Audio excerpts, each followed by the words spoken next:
Semele by William Congreve. After Jupiter's amour with Europa, the daughter of Agenor, king of Phoenicia, he again incenses Juno by a new affair in the same family, viz. With Semele, niece to Europa and daughter to Cadmus, king of Thebes. Semele is on the point of marriage with Athamas, which marriage is about to be solemnized in the temple of Juno, goddess of marriage. This fable is related by Ovid in his Metamorphoses.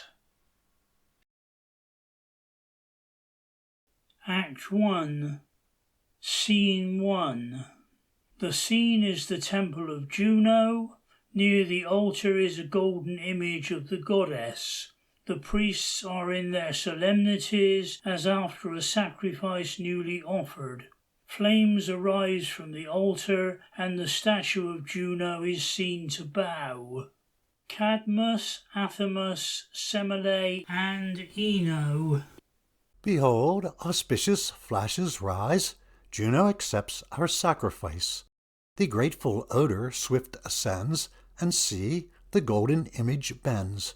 Lucky omens bless our rites, and sure success shall crown your loves. Peaceful days and fruitful nights attend the pair that she approves. Daughter, obey, hear and obey. With kind consenting ease a parent's care. Invent no new delay. O hear a faithful lover's prayer on this auspicious day. Invent no new delay. Hear and obey. Invent no new delay on this auspicious day. Semele apart. Ah me, what refuge now is left me! How various, how tormenting are my miseries! O Jove, assist me! Can Semele forego thy love, and to a mortal's passion yield? Thy vengeance will o'ertake such perfidy. If I deny, my father's wrath I fear. O Jove, in pity teach me which to choose, incline me to comply, or help me to refuse. See, she blushing turns her eyes.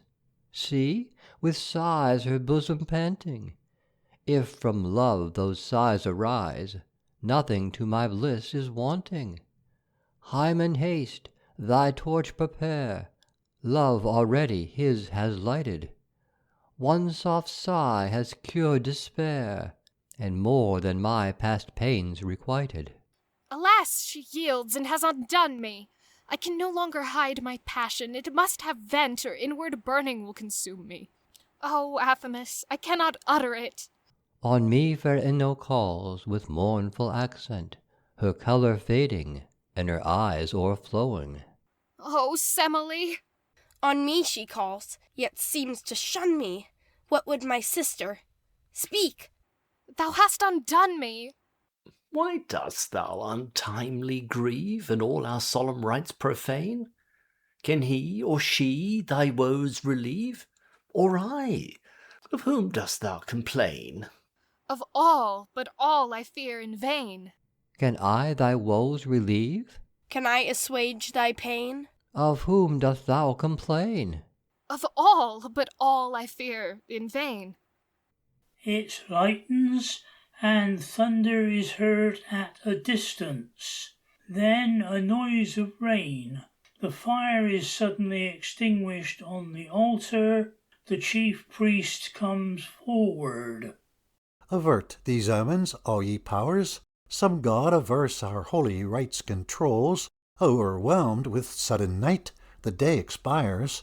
Ill-boding thunder on the right hand rolls, and Jove himself descends in showers to quench our late propitious fires. Avert these omens, all ye powers. Again auspicious flashes rise. Juno accepts our sacrifice.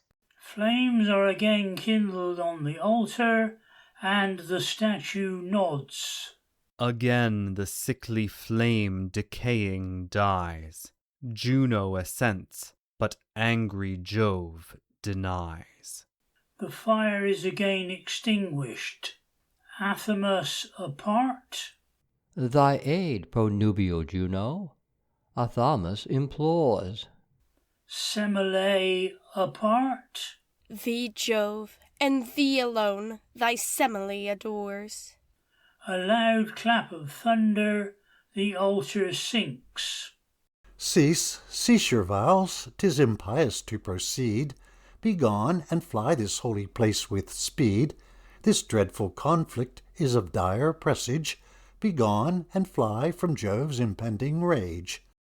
All but the priests come forward. The scene closes on the priests and shows to view the front and outside of the temple. Cadmus leads off Semele, attendants follow. Athamas and Ino remain. Scene 2. Athamas and Ino. O Athamas, what torture hast thou borne? And oh, what hast thou yet to bear? From love, from hope, from near possession torn, and plunged at once in deep despair. Thou hopeless lover, turn thy eyes, and see a maid bemoan, in flowing tears and aching sighs, thy woes too like her own. She weeps, the gentle maid in tender pity, weeps to behold my misery. So Semele would melt, to see another mourn. Such unavailing mercy is in beauty found. Each nymph bemoans the smart of every bleeding heart, but that where she herself inflicts the wound. Ah me, too much afflicted. Can pity for another's pain cause such anxiety? Couldst thou but guess what I endure, or could I tell thee, thou, Athamas, wouldst for a while thy sorrows cease, a little cease, and listen for a while to my lamenting. Of grief too sensible I know your tender nature. Well I remember, when I oft have sued to cold disdainful Semele, when I with scorn have been rejected. Your tuneful voice my tale would tell, in pity of my sad despair, and with sweet melody compel attention from the flying fair. Too well I see thou wilt not understand me. Whence could proceed such tenderness? Whence such compassion?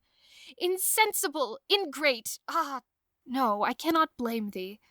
For by effects unknown before, who could the hidden cause explore?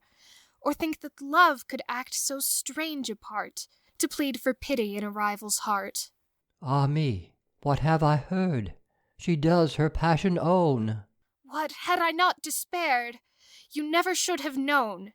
You've undone me, look not on me. Guilt upbraiding, shame invading. Look not on me, you've undone me.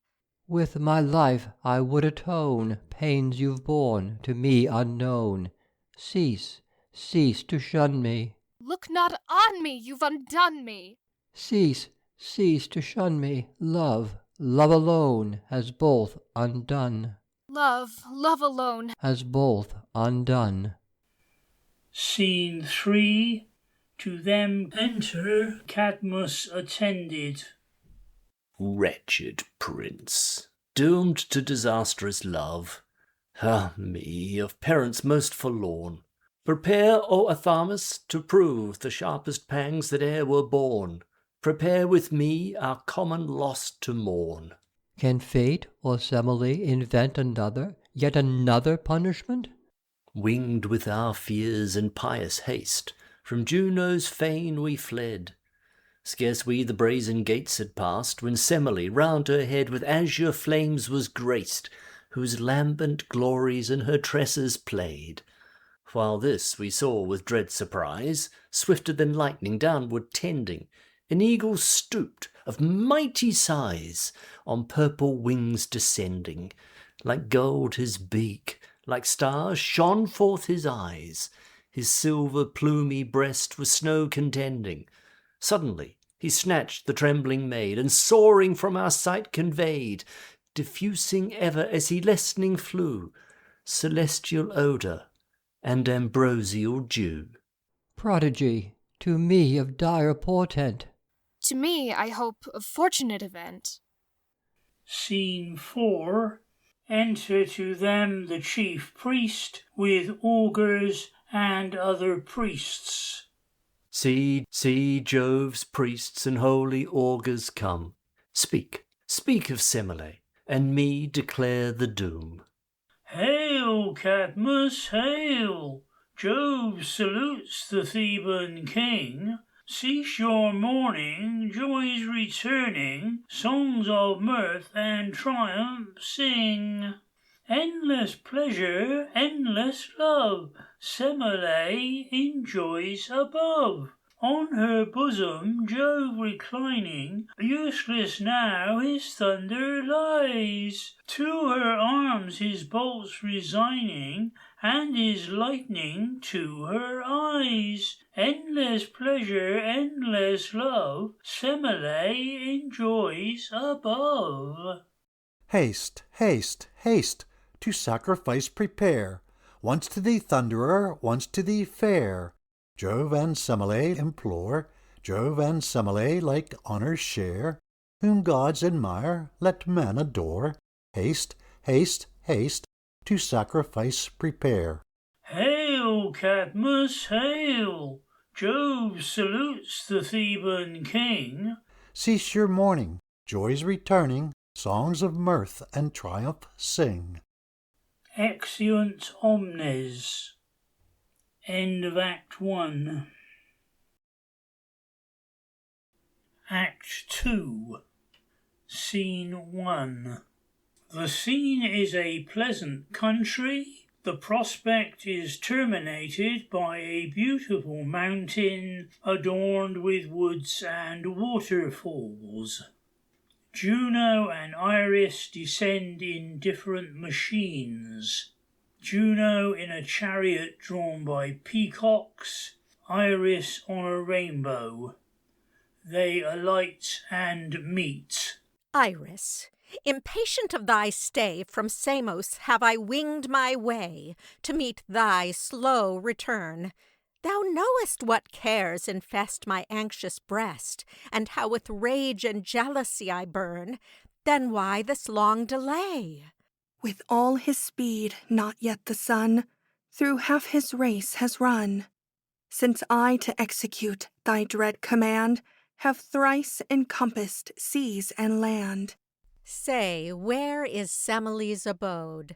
Till that I know, though thou hadst on lightning rode, still thou tedious art and slow. Look where Cytheron proudly stands, Boeotian parting from Creopian lands. High on the summit of that hill, beyond the reach of mortal eyes, by Jove's command and Vulcan's skill, behold a new erected palace rise. There from mortal cares retiring, she resides in sweet retreat, on her pleasure Jove requiring all the love and graces wait.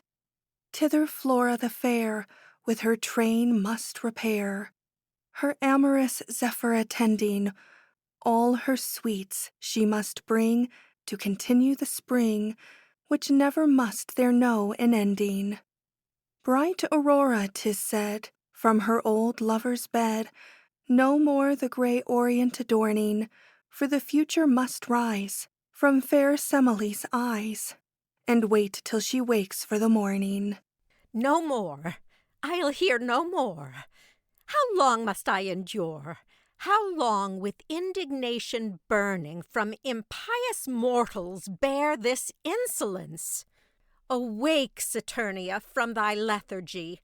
Seize, destroy the cursed adulteress. Scale proud Cytheron's top.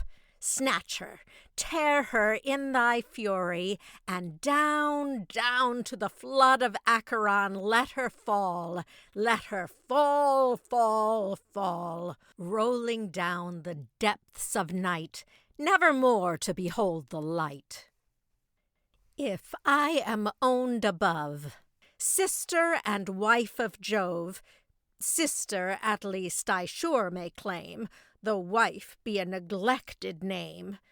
If I the imperial sceptre sway, I swear by hell, tremble thou universe this oath to hear, not one of cursed Agner's race to spare. Hear, mighty queen, while I recount what obstacles you must surmount. With adamant the gates are barred, whose entrance the two fierce dragons guard. Each approach they lash their forky stings, and clap their brazen wings, and as their scaly horrors rise, they all at once disclose 1,000 fiery eyes, which never know repose. Hence, Iris, hence away, far from the realms of day, o'er Scythian hills to the Maeotian lake, a speedy flight we'll take. There Somnus I'll compel, his downy bed to leave, and silent cell. With noise and light I will his peace molest, nor shall he sink again to pleasing rest, till to my vowed revenge he grants supplies, and seals with sleep the wakeful dragon's eyes. They ascend. Scene 2. The scene changes to an apartment in the palace of Semele. She is sleeping. Loves and Zephyr waiting. See, after the toils of an amorous fight, where weary and pleased, still panting she lies, while yet in her mind she repeats the delight. How sweet is the slumber that steals on her eyes. Come, Zephyrs, come, while Cupid sings, fan her with your silky wings. New desire I'll inspire, and revive the dying flames. Dance around her while I wound her, and with pleasure fill her dreams. A dance of zephyrs, after which Semele awakes and rises. O sleep, why dost thou leave me? Why thy visionary joys remove? O sleep, again deceive me, to my arms restore my wandering love. Scene 3. Love's leading Jupiter, while he meets and embraces Semele, Cupid sings. Sleep forsaking, sees him waking. Love has fought him, back has brought him, mighty Jove though he be. And though love cannot see, yet by feeling about, he has found him out, and has got him. Let me not another moment bear the pangs of absence, since you have formed my soul for loving. No more afflict me with doubts and fears and cruel jealousy. Lay your doubts and fears aside, and for joys alone provide. Though this human form I wear, think not I a man's falsehood bear. You are mortal, and require time to rest and to respire. Nor was I absent, though a while withdrawn, to take petitions from the needy world. While love was with thee, I was present. Love and I are one. If cheerful hopes and chilling fears, alternate smiles, alternate tears, eager panting, fond desiring, with grief now fainting, now with bliss expiring, if this be love, not you alone, but love and I are one. If this be love, not you alone, but love and I are one. Ah me! Why sighs my Semele? What gentle sorrow swells thy soft bosom? Why tremble those fair eyes with interrupted light, where hovering for event, amidst their humid fires, some new-formed wish appears? Speak and obtain. At my own happiness I sigh and tremble. Mortals whom gods affect have narrow limits set to life, and cannot long be blessed, or if they could, a god may prove inconstant. Beware of jealousy. Had Juno not been jealous, I ne'er had left Olympus, nor wandered in my love. With my frailty don't upbraid me, I am woman as you made me. Causeless doubting or despairing, rashly trusting, idly fearing, if obtaining, still complaining, if consenting, still repenting, most complying when denying, and to be followed only flying.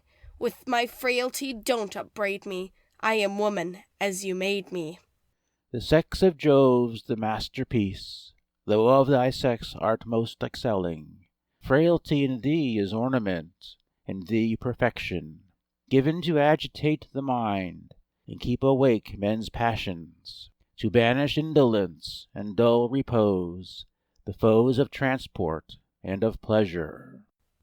Still I am mortal, still a woman, and ever when you leave me, though compassed round with deities of love and graces, a fear invades me, and conscious of a nature far inferior, I seek for solitude, and shun society.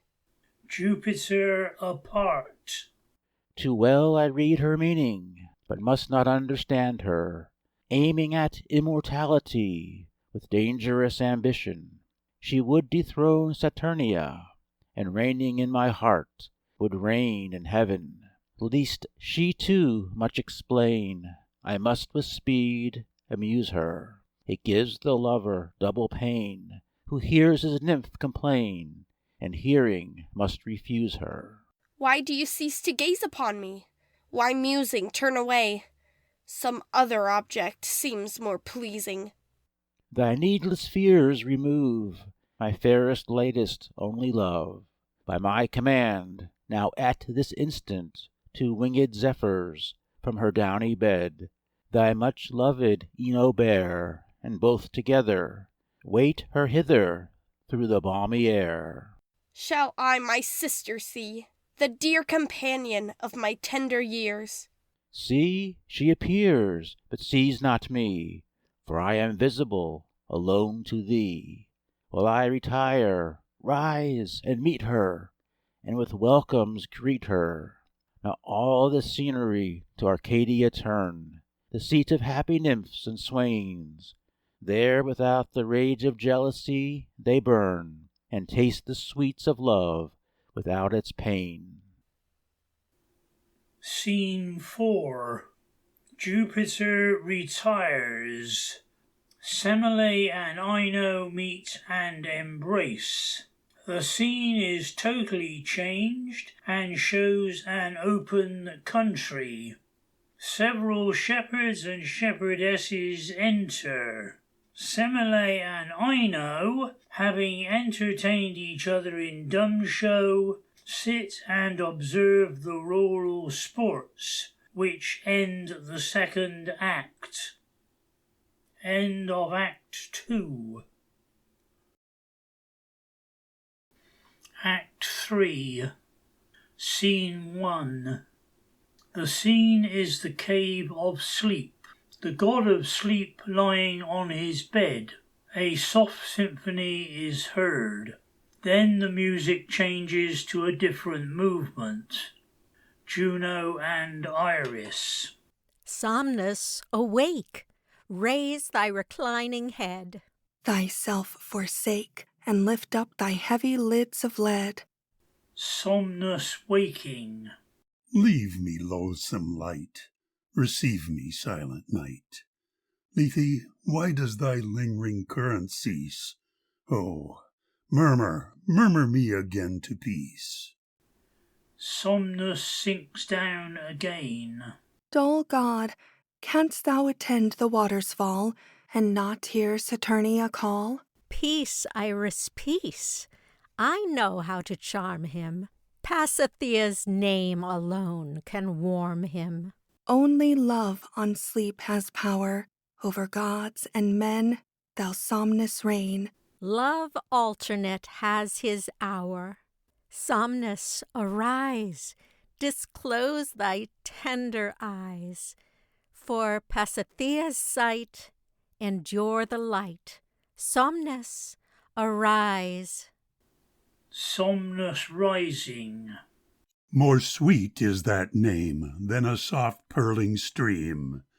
With pleasure repose I'll forsake, if you'll grant me but her to soothe me awake. My will obey, she shall be thine. Thou with thy softer powers first Jove shall captivate.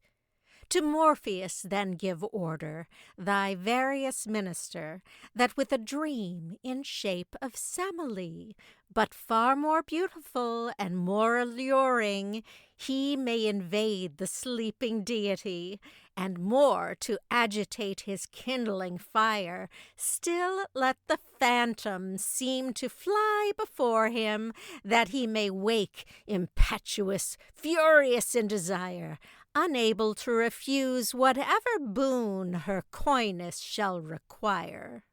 I tremble to comply. To me thy leaden rod resign, to charm the sentinels on Mount Cithaeron, then cast asleep on mortal Ino, that I may seem her form to wear when I to Semele appear. Obey my will, thy rod resign, and Pasithea shall be thine. All I must grant, for all is due to Pasithea, love, and you. Away, let us haste, let neither have rest, till the sweetest of pleasures we prove.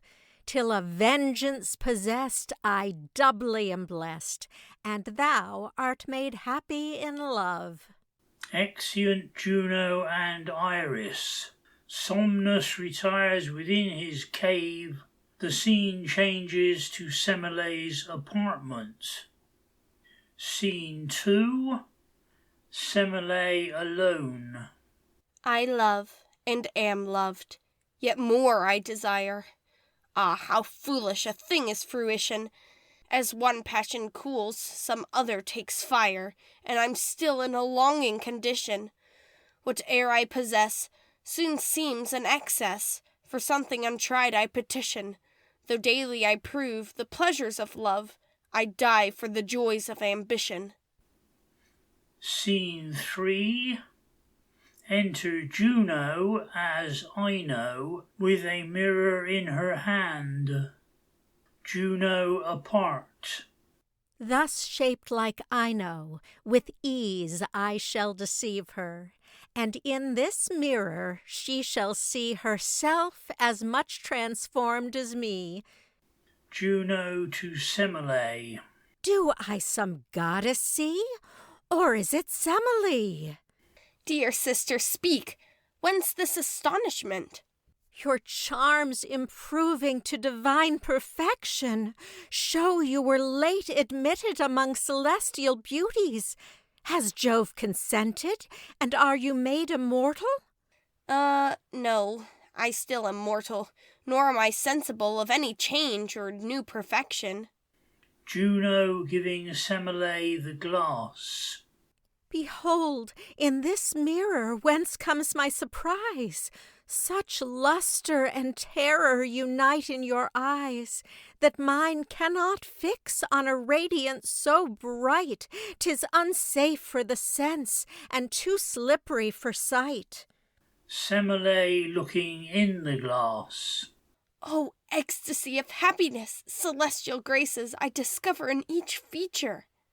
Myself I shall adore, if I persist in gazing. No object sure before was ever half so pleasing. How did that glance become me? But take this flattering mirror from me. Yet once again let me view me. Ah, charming all over. Semele offering the glass withdraws her hand again. Here, hold, I'll have one look more, though that look I were sure would undo me. Juno taking the glass from Semele. Be as wise as you are beautiful, nor lose this opportunity. When Jove appears all ardent with desire, refuse his proffered flame till you obtain a boon without a name. Can that avail me? Unknowing your intent and eager for possessing, he unawares will grant the nameless blessing. But bind him by the Stygian lake, lest lover-like his word he break. But how shall I attain to immortality? Conjure him by his oath not to approach your bed in likeness of a mortal, but like himself, the mighty thunderer, in pomp of majesty and heavenly attire, as when he proud Saturnia charms, and with ineffable delights fills her encircling arms, and pays the nuptial rites. By this conjunction, with entire divinity you shall partake of heavenly essence, and thenceforth leave this mortal state, to reign above, adored by Jove, in spite of jealous Juno's hate. Thus let my thanks be paid, thus let my arms embrace thee, and when I'm a goddess made, with charms like mine, I'll grace thee. Rich odors fill the fragrant air, and Jove's approach declare. I must retire. Adieu, your counsel I'll pursue. Juno apart. And sure destruction will ensue, vain wretched fool. Juno to Semele. Adieu. Exit Juno. Scene 4. Jupiter enters, offers to embrace Semele. She looks kindly on him, but retires a little from him. Come to my arms, my lovely fair, soothe my uneasy care. In my dream late I wooed thee, and in vain I pursued thee, for you fled from my prayer, and bid me despair. Come to my arms, my lovely fair. Though 'tis easy to please ye, and hard to deny, though possessing a blessing for which I could die, I dare not, I cannot comply. When I languish with anguish and tenderly sigh, can you leave me, deceive me, and scornfully fly? And fear not, you must not deny. I dare not, I cannot comply. Ah, fear not, you must not deny. O Semele, why art thou thus insensible? Were I a mortal, thy barbarous disdaining would surely end me, and death at my complaining, and pity would befriend me. I ever am granting, you always complain. I always am wanting, yet never obtain. Speak, speak your desire, I'm all over fire. Say what you require, I'll grant it now. Let us retire. Swear by the Stygian lake. By that tremendous flood I swear, ye Stygian waters hear, and thou, Olympus, shake, in witness to the oath I take. Thunder at a distance and underneath. You'll grant what I require. I'll grant what you require.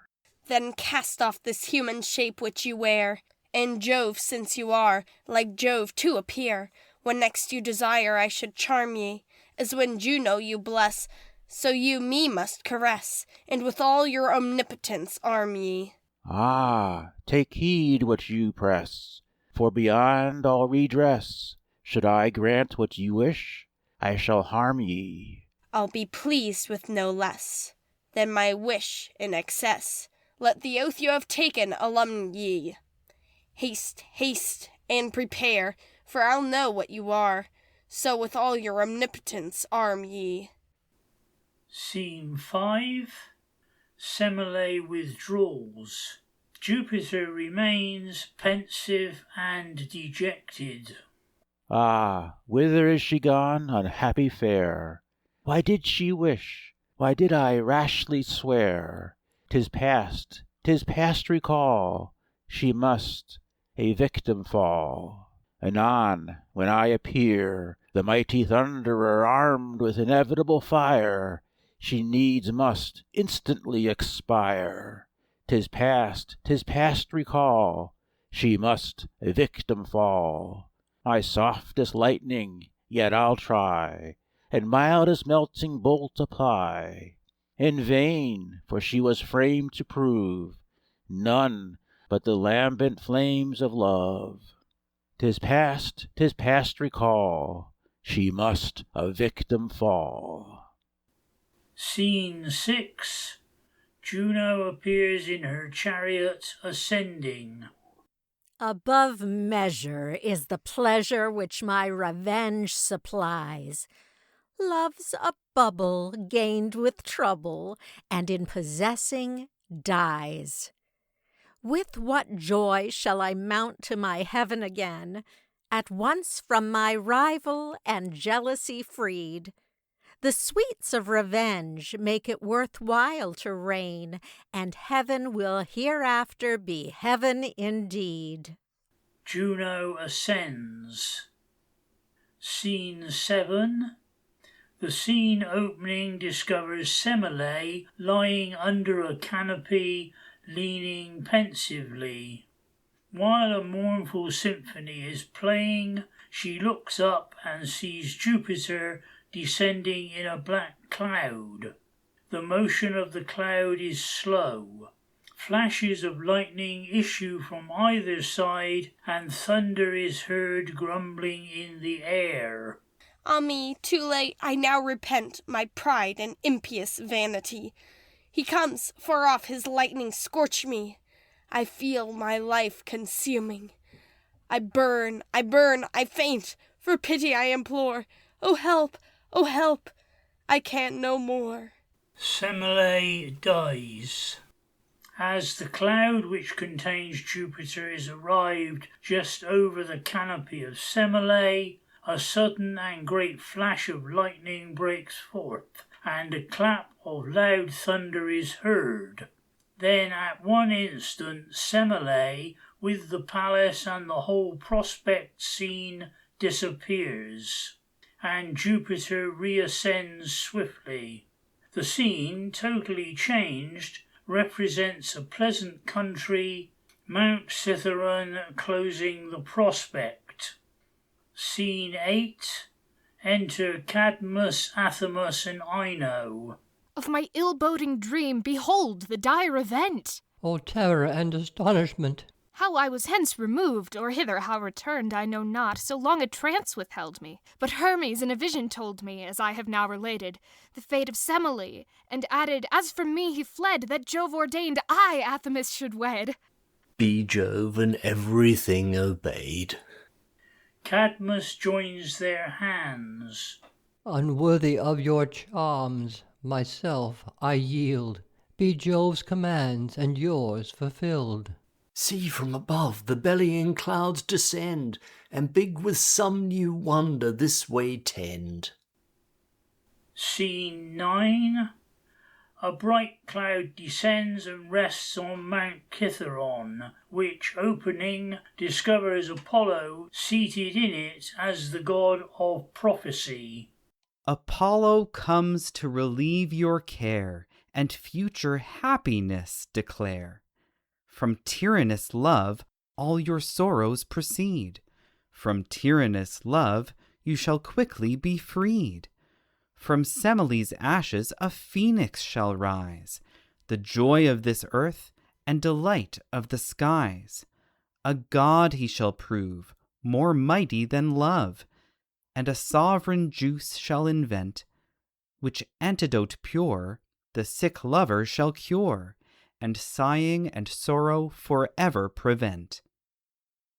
When mortals be merry and scorn the blind boy, our hearts from his arrows strong wine shall defend. Each day and each night you shall revel in joy, for when Bacchus is born, love's reign's at an end. Dance of Satyrs. Exeunt omnes. End of Act 3. End of Semele by William Congreve.